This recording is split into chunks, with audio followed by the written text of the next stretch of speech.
Hey guys, it's Welcome to another Escape from Tarkov video. In today's video, we're going to talk about how to play as a squad with the primary focus of being a squad of new players. I'll discuss some tactics your squad can use and I'll weigh on the pros and cons of using each tactic. So let's get right into it.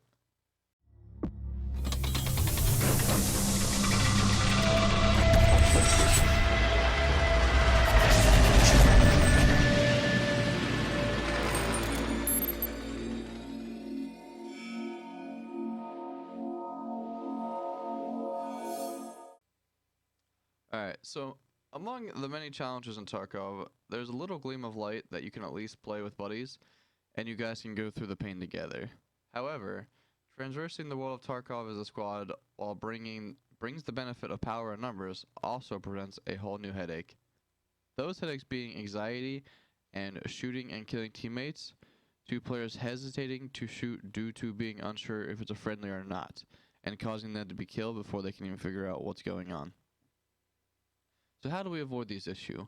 While there's no end-all solution, I do have some ideas for new players to ease these pains without decreasing too much of the benefits of being in a squad. The first tip is to loot a building separate. The pros to that, by traveling tight together outside, you have constant vision on each other, making it easy to keep track of each other. But once you move inside of a building with floors and rooms, it becomes easy to lose track of who is where.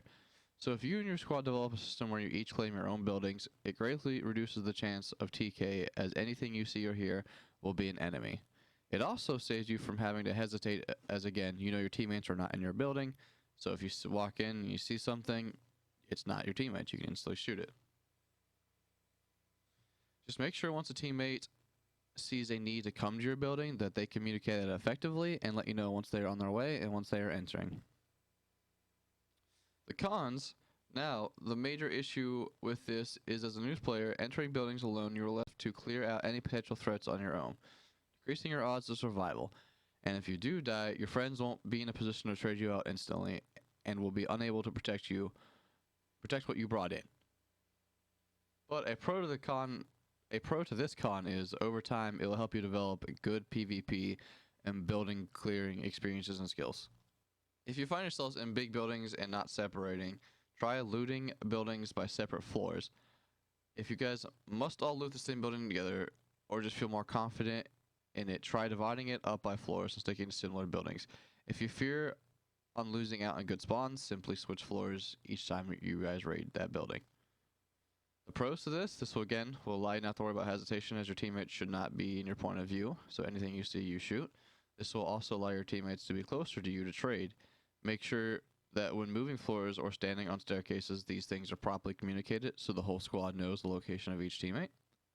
Again, the cons. While this will allow for a greater chance of your teammates getting revenge for your death, there's still time for the enemies to reposition depending on the layout of the building, and even grab your gear safely and leave. The next tactic is constant communication.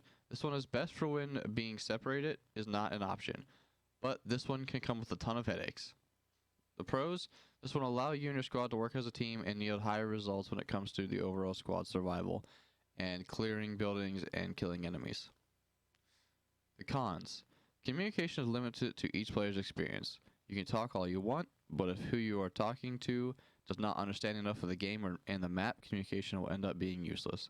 As well as lots of talking will clutter the audio of each player, masking key sounds and movements of enemy players, potentially, as well as constant talking can be frustrating for some players. The next tip, avoid certain actions. Sounds are a big factor in Tarkov and can be used to pick out enemies in a crowd, such as stepping on metal or wood. When being outside, playing tight together, and being able to see each other, things like that won't matter a whole lot. But when clearing, building, and looting, avoid running and jumping, unless absolutely needed. It will help you pick out enemies moving on your position. If you and your friends take it slow and only walk when looting buildings next to each other, you will know instantly the sound of sprinting or jumping as an enemy player approaching your position. And if you or a squad member must sprint or jump, effectively communicate that to the rest of the squad right before you do so. The pros will help you quickly and easily detect enemies closing on your location and leaves the squad able to react. The cons makes your movement slower, effectively making it longer to loot and keeping you guys in the same location for a longer period of time. Now, the last tip I would say is using specific emotes. Now, this is for when you guys are close to each other and close to enemies, and you can hear lots of moving and noises, and you can't pick out who is what. Decide ahead of a time of what emote your squad will use, such as the clear emote command, or any one that you guys choose. It doesn't really matter. You guys can, hotkey any of the emotes you guys see fit. That, if you guys all use the same emote to find each other's location, it's unlikely an enemy can spam an emote back and use the same one to set up any confusion. The pros? To break this down into a situation, you are walking into a building your friend is in, and you hear two sets of footsteps, one to your left and one to your right. As a new player, simply asking your friend where he is either A, might not really be something you understand, or B, he might not be able to effectively explain where he is to give you the information on which set of noises is him. So, if you were to just have you walk into a building and you hear the two sets of footsteps, one on the left and one on your right, and you ask your buddy to hit his emote key, and you hear the emote to the left, you now know the enemy is the one on the right. The pros to that: quick and clear way to locate your teammate's location within a building, or for them to locate you. The cons to it: the enemies also hear the emotes. So basically, while you're locating your teammates, your enemies are also locating you guys as well. I hope this video was helpful for you guys. Don't forget to subscribe for more content, and like this if you did. As always, happy raiding.